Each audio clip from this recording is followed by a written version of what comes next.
Naga Chaitanya divorce 100% KTR చేయబట్టే అయింది. ఎందుకంటే ఎన్కన్వెన్షన్ హాల్ని కూలగొట్టొద్దు అని అంటే సమంతను నా దగ్గరికి పంపాలి అని చెప్పి ఆయన డిమాండ్ చేశాడు. సమంత గారిని వెళ్ళమని చెప్పి నాగార్జున వాళ్ళు ఫోర్స్ చేశారు.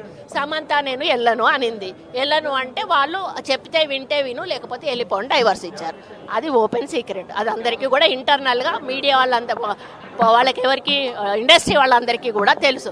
ఈరోజు సమంత జీవితం అన్యాయం కావడానికి 100% కేటీఆరే కారణం. ఆ రోజు ఆయన అధికారం ఉండి ఈ విధంగా వాళ్ళ ఫోన్లు ట్యాప్ చేసి వాళ్ళు ఎవరితోటన్నా సీక్రెట్గా మాట్లాడుకున్న వాటిని రికార్డ్స్ని తీసుకొని ఆ రికార్డ్స్ను వాళ్ళకి వినిపించి బెదిరించి, ఇగో ఈ రికార్డు మీద ఉంది నా దగ్గర, మీరు కానీ రాకపోతే ఈ రికార్డు నేను బయట పెడతా అనే పద్ధతిలో చాలా మంది హీరోయిన్లను లొంగపరుచుకున్నాడు. వాళ్ళందరినీ డ్రగ్స్కి అలవాటు చేశాడు. ఈయన కూడా డ్రగ్స్ వాడాడు. దానితోటే ఆ రోజు డ్రగ్స్ కేసు కానీ ఈ రోజు ఫోన్ ట్యాపింగ్ కేసు కానీ చాలా సీరియస్గా మన ప్రభుత్వం తీసుకోవడం జరిగింది. నాగ చైతన్య డైవర్స్ 100% కేటీఆర్ చేయబట్టే అయింది. ఎందుకంటే ఎన్కన్వెన్షన్ హాల్ని కూలగొట్టొద్దు అని అంటే సమంతను నా దగ్గరికి పంపాలి అని చెప్పి ఆయన డిమాండ్ చేశాడు. సమంత గారిని వెళ్ళమని చెప్పి నాగార్జున వాళ్ళు ఫోర్స్ చేశారు. సమంత నేను వెళ్ళను అనింది. వెళ్ళను అంటే వాళ్ళు చెప్తే వింటే విను, లేకపోతే వెళ్ళిపోండి డైవర్స్ ఇచ్చారు. అది ఓపెన్ సీక్రెట్. అది అందరికీ కూడా ఇంటర్నల్గా మీడియా వాళ్ళకి ఎవరికి ఇండస్ట్రీ వాళ్ళందరికీ కూడా తెలుసు.